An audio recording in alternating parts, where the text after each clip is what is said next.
Peace, everybody. While we are waiting, welcome to another episode of Ron's Library and Ideas. Check out some music that I made.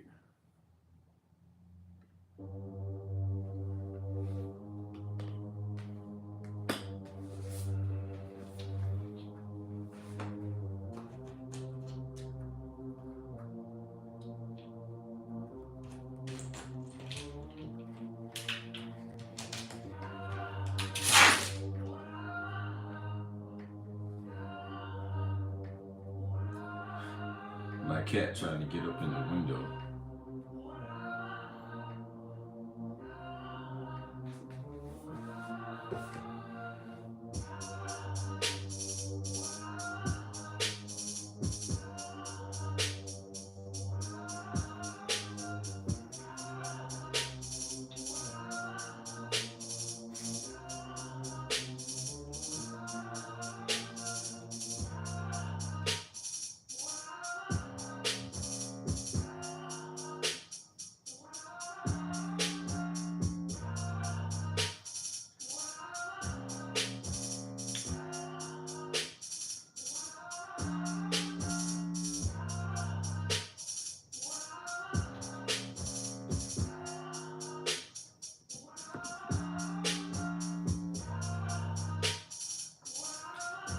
Tonight we're going to be speaking about how the TikTok ban or that temporary ban that was going on exposed a whole lot of haters in the midst.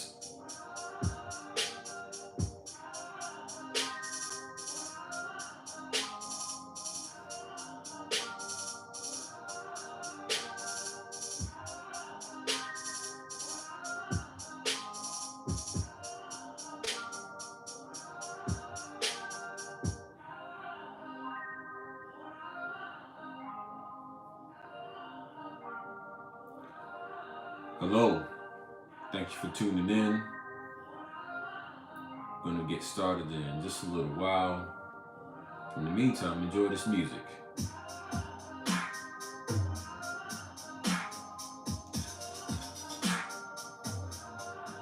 Welcome to Ron's Library and Ideas. Now hit that like button on your way in. Let's get these numbers up.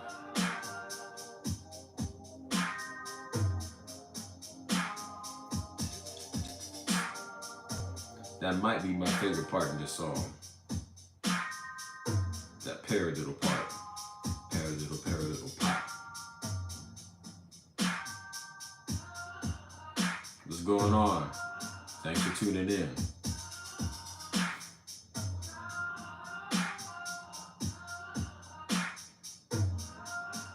You know what I wanted to speak about tonight.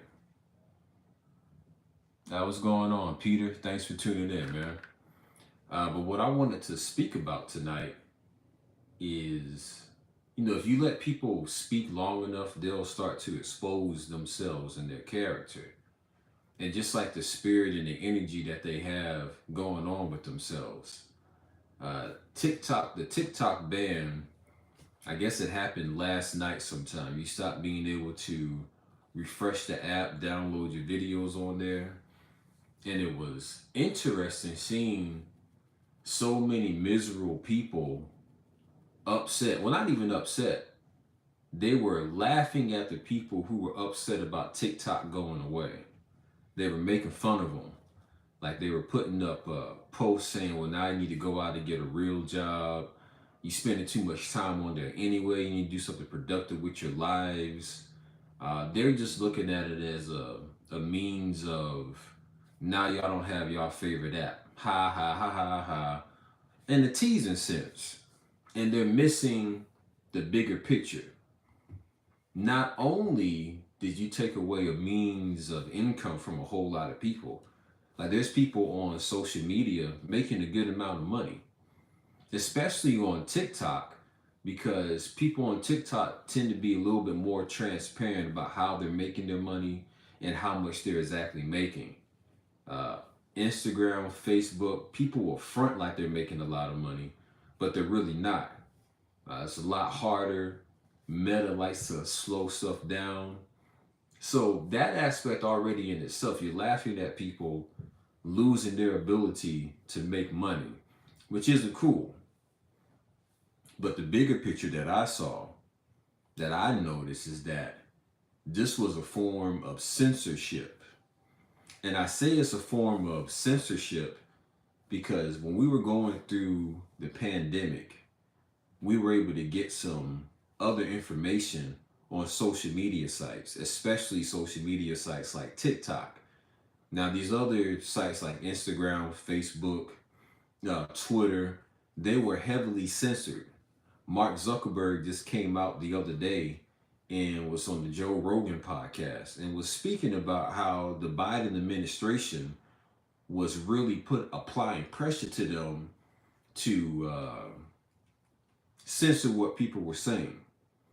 And they were doing that because they wanted to control the narrative. They wanted you to only be able to get your information from the sources that they said were valuable or credible. They wanted you to go to the CNNs and the Fox News and the MSNBCs. But these are all paid for, bought and paid for people. That's why they want you to pay attention to them because they're controlling the information. A foreign owned site like TikTok, you can get on there and pretty much say whatever you want and use your own discernment to decide, well, is this true or is this not true? And you guys hit that like button for me as well so we can spread this to a larger audience. Let me read some of these comments. What's up, Natasha from Texas? I used to live in Texas at one point in my life. My father got stationed out there. The most annoying thing about Texas is driving through it, especially if you're going through like the middle part. Now, going through the top part's not that bad, but having to drive through the middle, oh my God, you'd be in Texas seems like forever. But wonderful state though. Somebody said Morpheus, what's up? Somebody else said, but Donald Trump saved it. We'll see. We'll see if this sticks around long term. Something else that's interesting is that people were putting up all these old news stories about when Donald Trump was first in office. He was the one that was proposing the ban in the first place. I don't know if that was coming from, people who worked in his administration. They were giving him that idea. Excuse me. But it's like, they say it's about stopping the Chinese from stealing your information, stealing your data. Because America's like, only we should be allowed to steal your data. Because that's what they do. That's what, Facebook is nothing but a CIA asset. You have one spot to put everybody's, they'll give you all their thoughts. They'll show you who they're friends with, who they're connected to, what they believe in. And they give it all away for free. And the CIA or our government is like, well, nah, we should have dibs on that. Don't give that to anybody else. But anyway, that's the gist. It's so unfortunate that we've let ourselves be broken down into so many different groups. This idea of divide and conquer. You identify so strongly with your group that you can't see the collective problem that we're all suffering. I don't know. It's sad. Like people were really getting joy out of watching people worried about TikTok going away. I especially feel for the content creators who were making money off of it because it's a creative way to make money to where you're not dependent on going to a 9-to-5 job.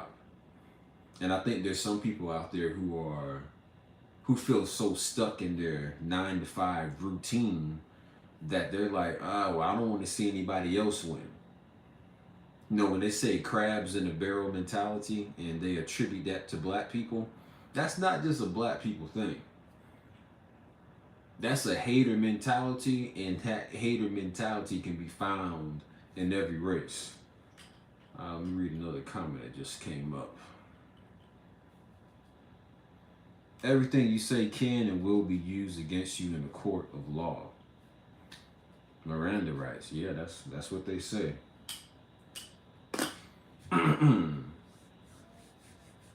How do y'all deal with haters, with people who don't like you for no reason? And there's a lot of musical artists, rap artists, who will say, if you don't have haters, you're not doing your job right. But that's just like a human nature type of thing, I guess. There's always going to be some people who just unhappy and they don't want to see you succeed. Or what you put online can come back to haunt you. Yeah, some people are going to see that. uh, I guess you should be careful what you put online. Like, yes, we have free speech, but you aren't free from the consequences of the things that you say. Uh, but yeah, I do believe in free speech, especially the speech that you don't agree with. Like, if you're going to have free speech, you got to have free speech for everybody.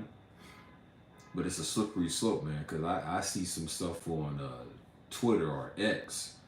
The white supremacists, they were real bold behind the keyboard. They were talking about the right to bear arms.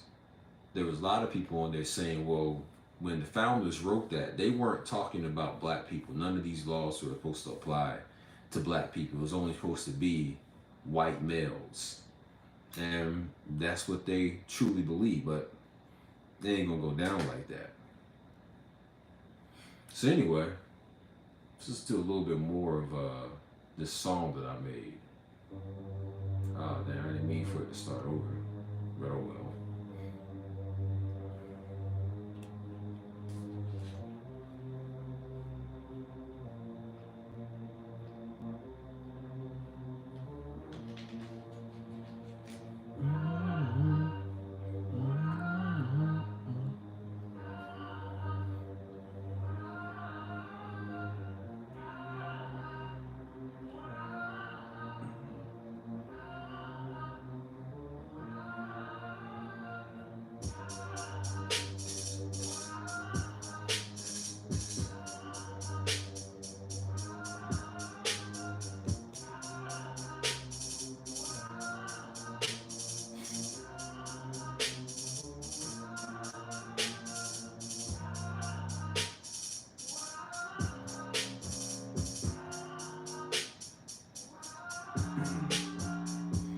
I just thought about something. The reason why they want to put us in groups or divide us into groups, because every group has things that are acceptable and unacceptable.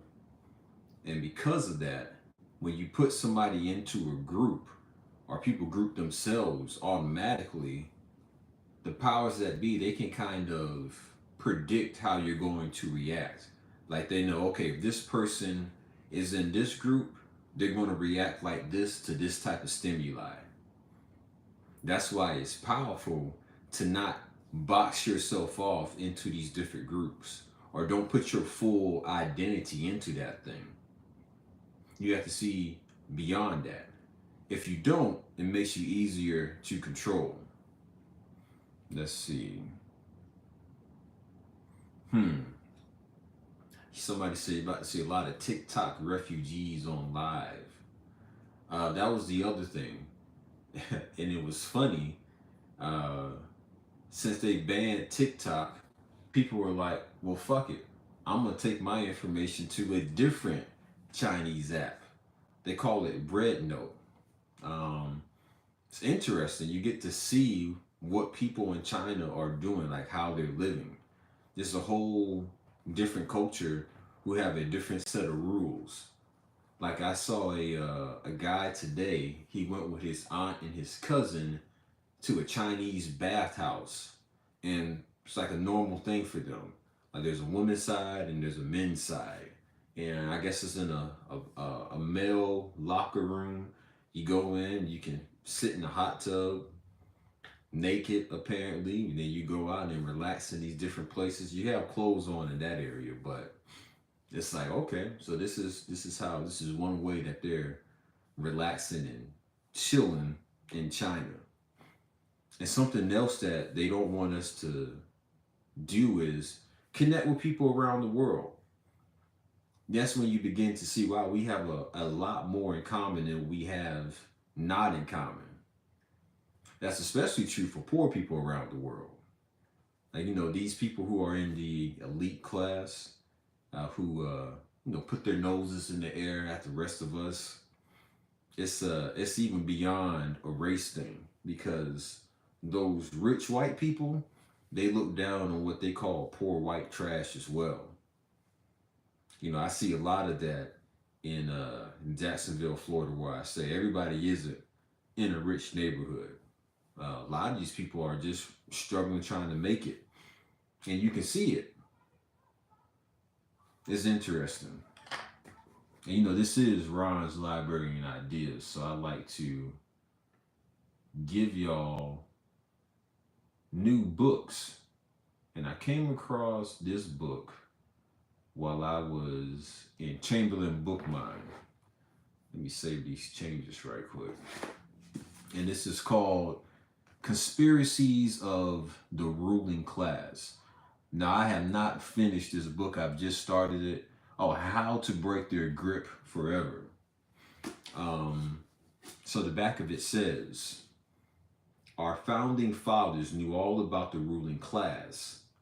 They rebelled against their tyranny and set up a government designed to make it designed to make it hard for one class to assume control. But after 100 years of trying, it seems the ruling class have finally achieved their goals. We might still have the power to dislodge them, but with the way things are going, we may not have it for long. Okay, inside cover says, the case for usurping America's ruling class. A ruling class has emerged in America against the hopes and designs of our fathers.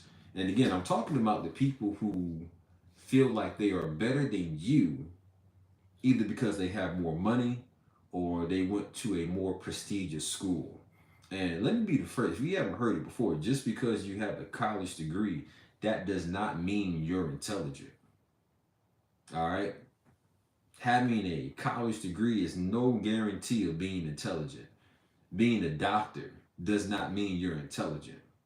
When I worked in the pharmacy at Winn-Dixie, there were plenty of times where the pharmacist was catching mistakes that the doctor had made, prescribing a medication to his patient that if he took that medication that the doctor prescribed, well, then that patient would have had a very bad side effect or they would have died. And that kind of stuff used to happen fairly often. Like, it surprised me. In my mind, I thought, well, damn, doctors shouldn't be making mistakes like this. And that's when you realize, well, they call it a medical practice. They're practicing on you. So let's continue. Over the last 100 years, this class have rejected the Constitution and expanded their own power. Slowly at first and now rapidly, these people believe themselves justified because they think they are smarter than the rest of us. So smart, they can run our lives better than we can.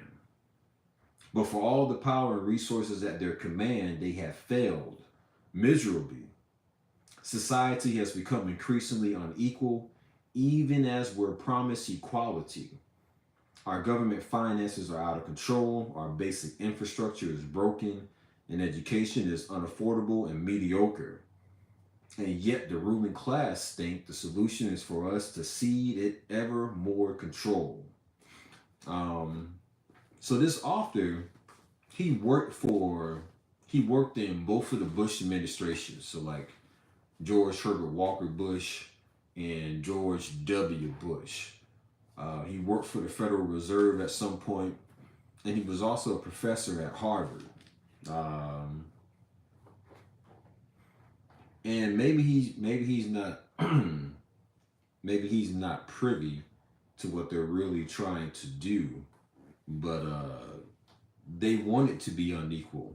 They don't want us, thriving in our lives. Because when people are thriving, when people have their basic necessities and they have the time to think and to grow on their own, that's when they start to realize, well, we don't need you people who are trying to tell us what to do. You don't need so much control over our lives. Something that I highlighted in here, this is in the first chapter. It says, the three basic tenets of the ruling class. First, most people are incapable of managing their own lives. Second, only a government can succeed in maintaining order in society. Finally, the members of the ruling class possess an innate superiority that makes them worthy of their position and the power they hold over everyone else. Think about your job. If you're not in upper management or in management, you can see it in your job, the way your management looks down on the people who are underneath them. They believe, well, we know better than you. We have inside information. You can't make these decisions on your own. It's just how these people who are in Congress, in the Senate, in the state legislature, that's how they look at the rest of us. Oh, y'all are dumb anyway. You can't rule yourselves.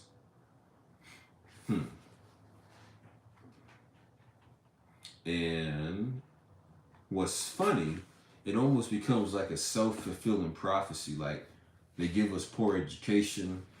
They keep us always constantly stimulated with I don't know, just different things to grab our attention, to the point to where we always have to constantly be entertained. That's why scrolling on TikTok, Instagram is so addictive, because you're always constantly being shown something new. You're getting those dopamine hits. Kanye West said TikTok got your bitch to the chokehold. Meaning, they know that there's something scientific, there's something that goes on in the brain as you're scrolling through these social media apps. You're seeing something new, you're being overly stimulated. But it's funny because it's making it harder and harder for people to sit down and focus for longer periods of time. That's a problem. The inability to focus, well, that's going to lead to problems. You can't string thoughts together. You can't follow a complex idea. So it's easier for the power structure to pull the wool over your eyes.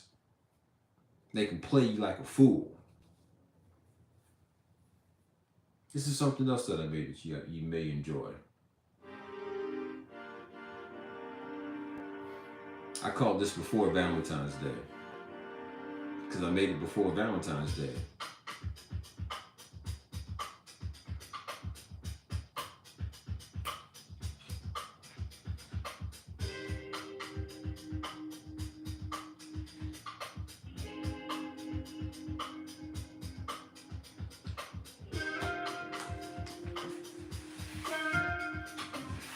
Excuse me.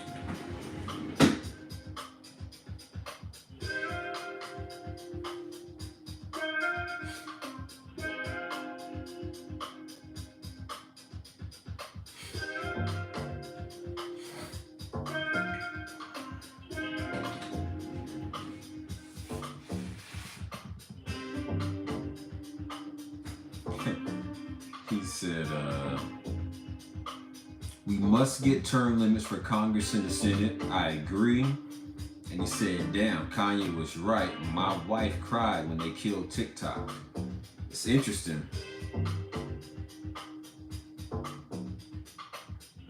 Be careful of the music that you're listening to as well.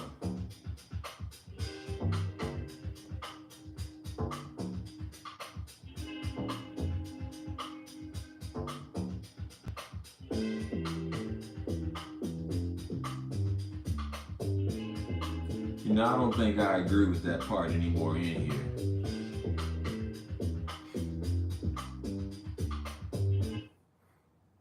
Let's see. I don't like that. y'all have seen producing on the fly.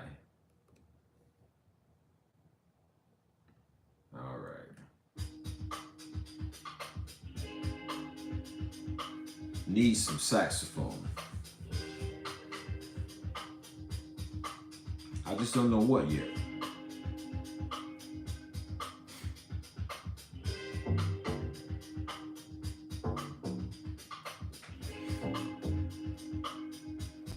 Y'all excuse me for a second. I need some tissue.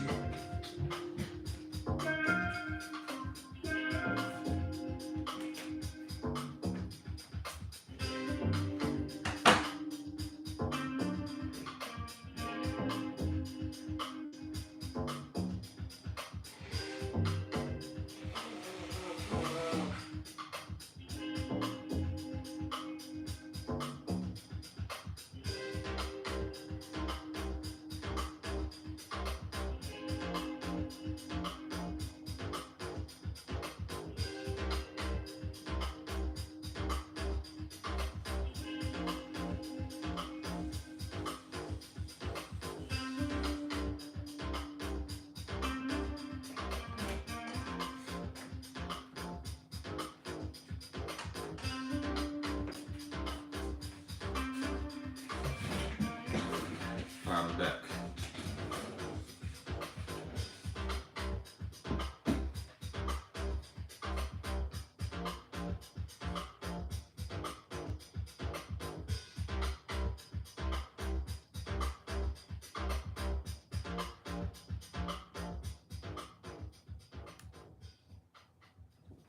I really feel like I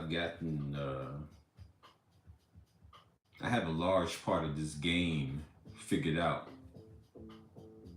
And part of that game is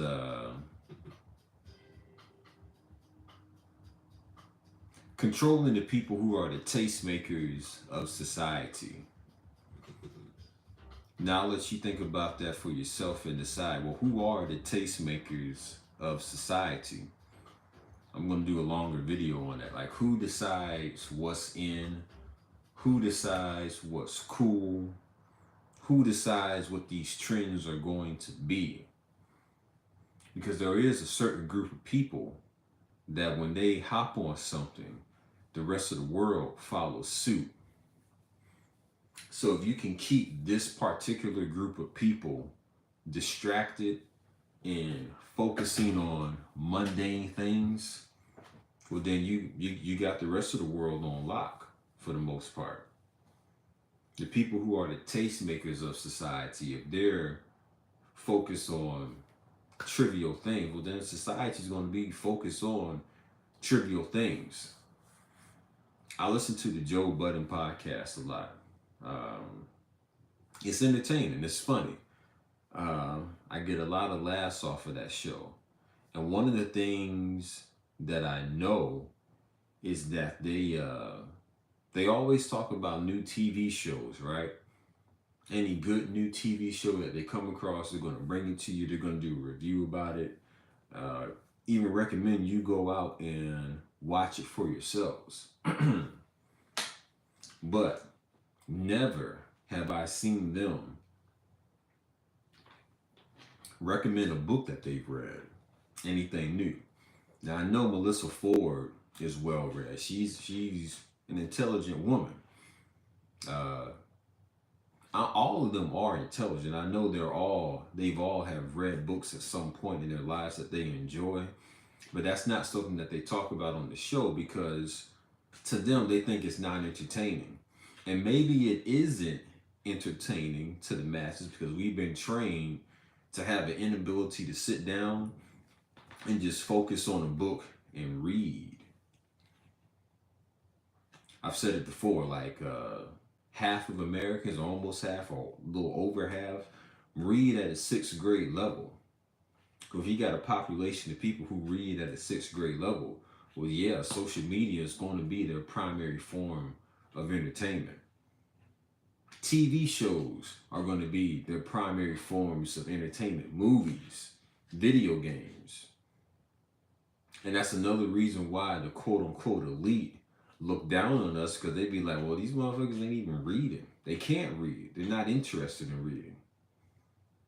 And these things that you find in books that you don't know, they use that to take advantage of you. So I feel like it is my duty, because I enjoy reading.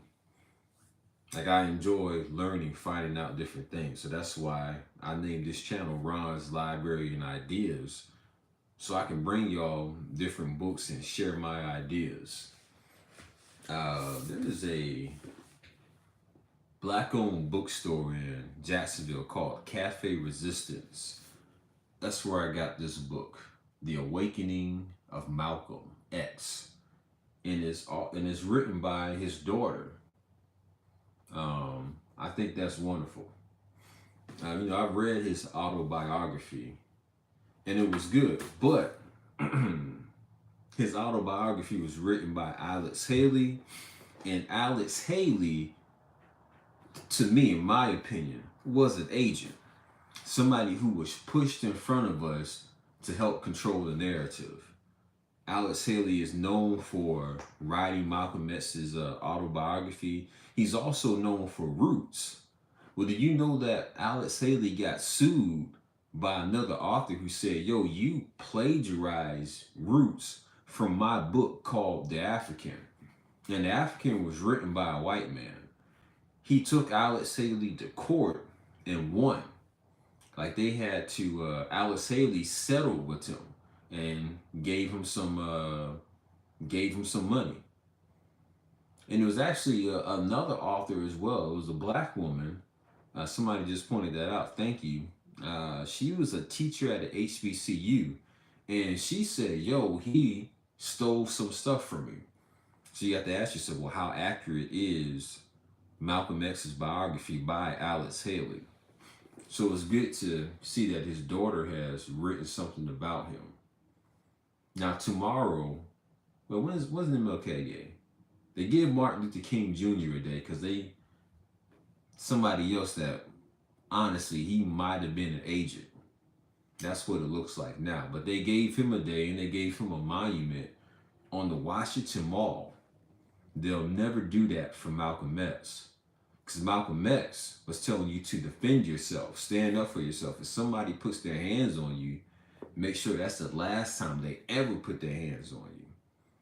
They didn't need us to have a leader like that. It's no accident that they killed Malcolm X first, and then they took out Martin Luther King Jr. Because had they done it the other way around, had they taken out Martin Luther King Jr. first and left us with Malcolm X, we'd be dealing with something totally different. Again, remember, J. Edgar Hoover, the director of the FBI for many years, said that Black unity, African American unity, was the greatest national threat there is. The unity between people who look like me, who are American, was the biggest threat to national security to them. So, they'll give us leaders. It's like, if they need a leader, this is what the enemy thinks. If they need a leader, we will supply it. That's why you got to be weary of these people who stand in front of you. COINTELPRO taught us that. Their main goal in COINTELPRO was, yeah, we have all these different black organizations, but we're going to put some agents in there to see what's going on and to help destroy that organization if they start doing things we don't want them to do. So whenever I am in groups of black people, organizations and things of that matter, it's in the back of my mind, well, who in here is an agent? And I know that's a brilliant tactic by the enemy, because it makes it harder for us to unify. But then again, we've already tried that. We've tried we all need to get on one accord. We need to get in this group, and this group is going to make these type of changes happen. We've done that. I think we can do it on a very individual level. There's something with inside of you. There's something within you that you can bring out that'll change the world. And one of the ways that you do that is not tying yourself to any particular group so emotionally. Because, like I said, if they put you in a group, they can predict what the group dynamics are going to be and how these groups are going to respond. But if they can't put you in a group, they can't put you over here in the black nationalists. They can't put you over here in the white nationalists or the KKK, or they can't group you into, the free love for everybody. If you're just really out there dipping and dabbing in whatever you choose on your own, it's a lot harder for them to predict what you're going to do. And it's the power of the individual who can affect change. Because it's the individuals who are leaders who be like, you know what, I know everybody's doing it this way, but I think we should do it this way. Or I'm going to do it this way. Y'all do what y'all want to do. I'm reading some more of these comments and I think I'm going to get out of here. Give the masses games. He said, I see people can't read because I type stuff in on live and these creators can't read it. That's scary that so many people have trouble reading. But if you're looking at it from an outside position, like if your goal was to rule the world and do it in nefarious ways, dumbing down your population that you're ruling over, well, that's a brilliant tactic to have. They're much easier to control when they're dumb, they're entertained, and they're sick. Dumb, entertained, sick, and distracted. That's how you want your population to be. It was one of those Rockefellers who said, I don't want a nation of thinkers. I want a nation of workers. And that's exactly what they've created. Let's see. Somebody said, defend yourself by any means necessary, and that scared the right people. Yeah. that idea of not being a pushover. Like, if you hit me, I'm going to hit you back. Somebody said, who says that two wrongs don't make a right, but that makes us even. An eye for an eye, a tooth for a tooth. You can't let people bully. If they feel like they can take advantage of you and you're not going to do anything about it, they're going to keep doing it. But if they know that if you do something to them or if they do something to you, you're going to punch them in the nose, that makes them think twice. All right, I'm going to read this last comment and play some more music. He said, I remind him of Harold Perrineau when he played Augustus Hill on the show Oz.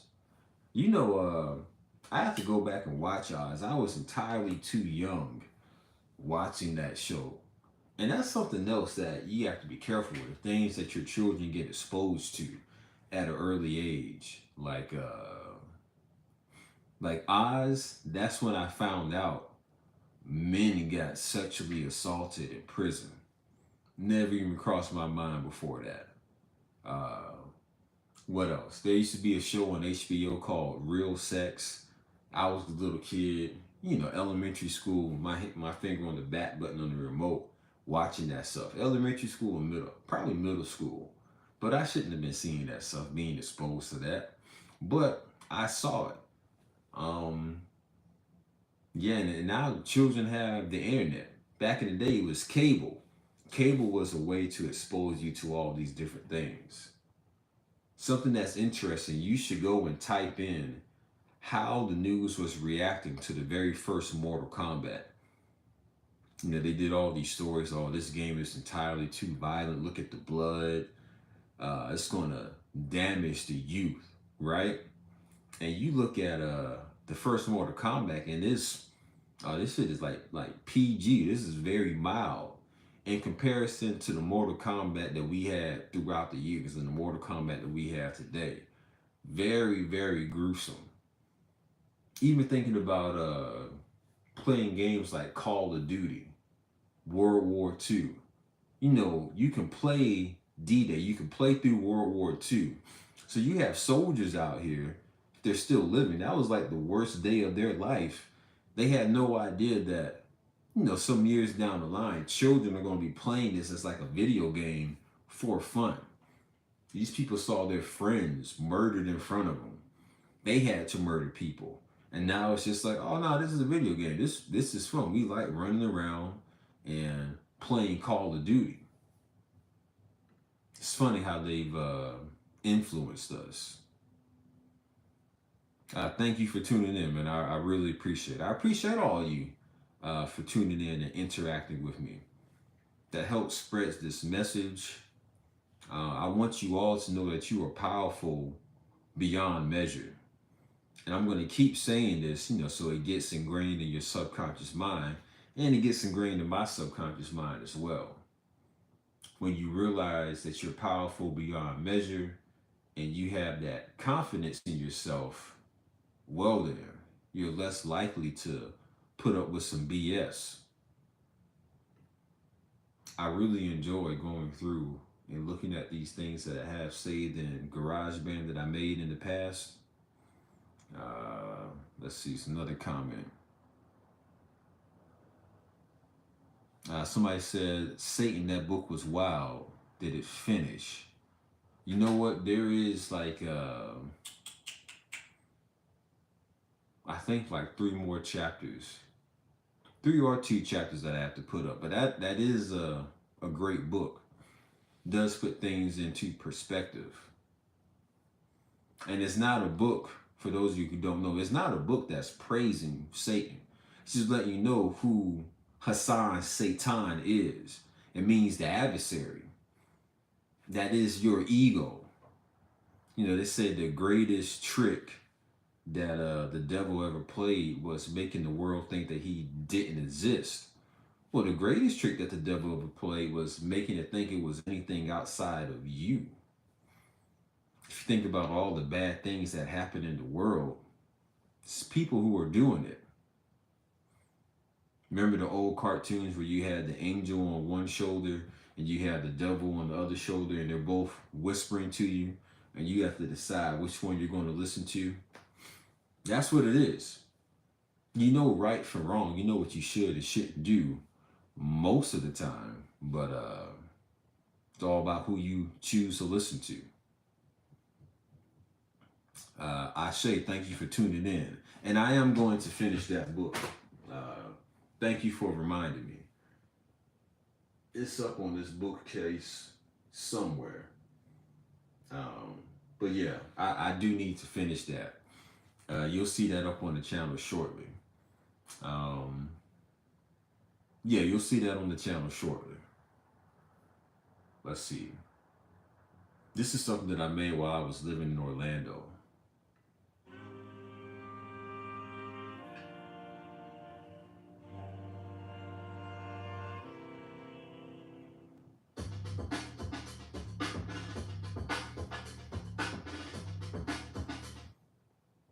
This sounds like to me, this sounds like a fight scene in a movie. I can just see something exciting happening right now. And it always goes back. I didn't mean for it to start over. But check this out.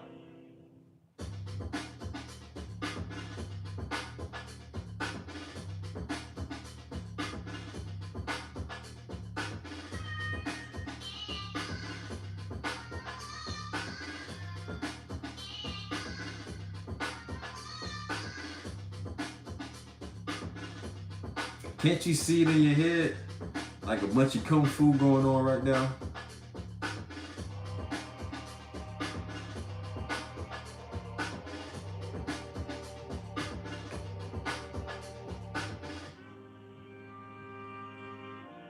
Take a little breather. Now back to the fighting.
Again, we started off talking about the subject for tonight. Starting off was the TikTok ban exposed how there are a lot of haters out there in the world.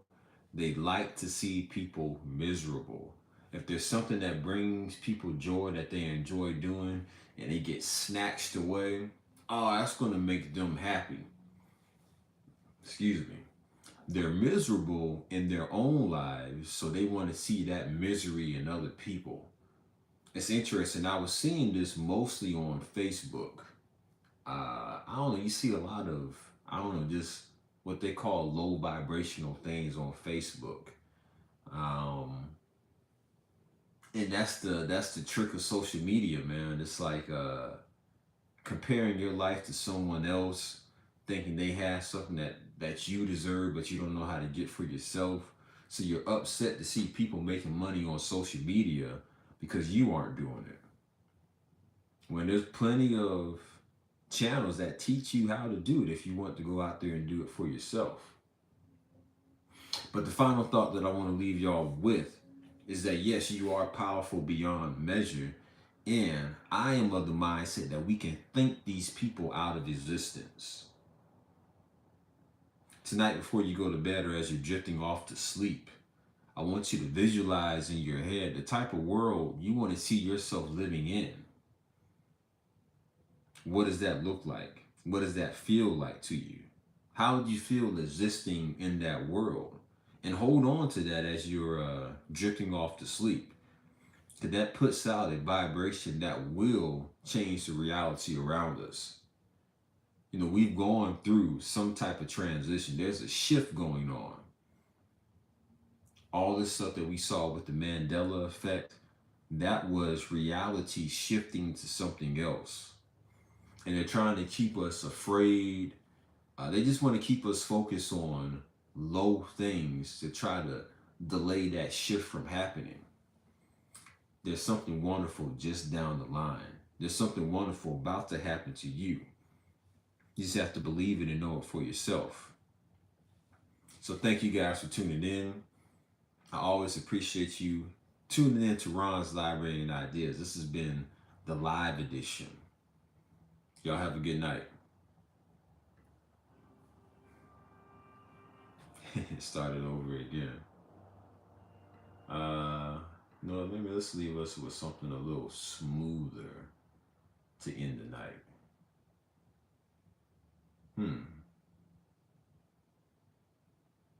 Maybe I don't have anything smooth. Okay, hold on. I played this before, but I'll play it again. Save changes.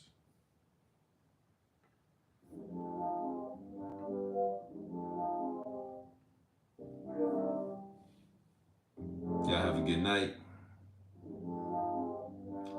Ron's Library and Ideas, signing out.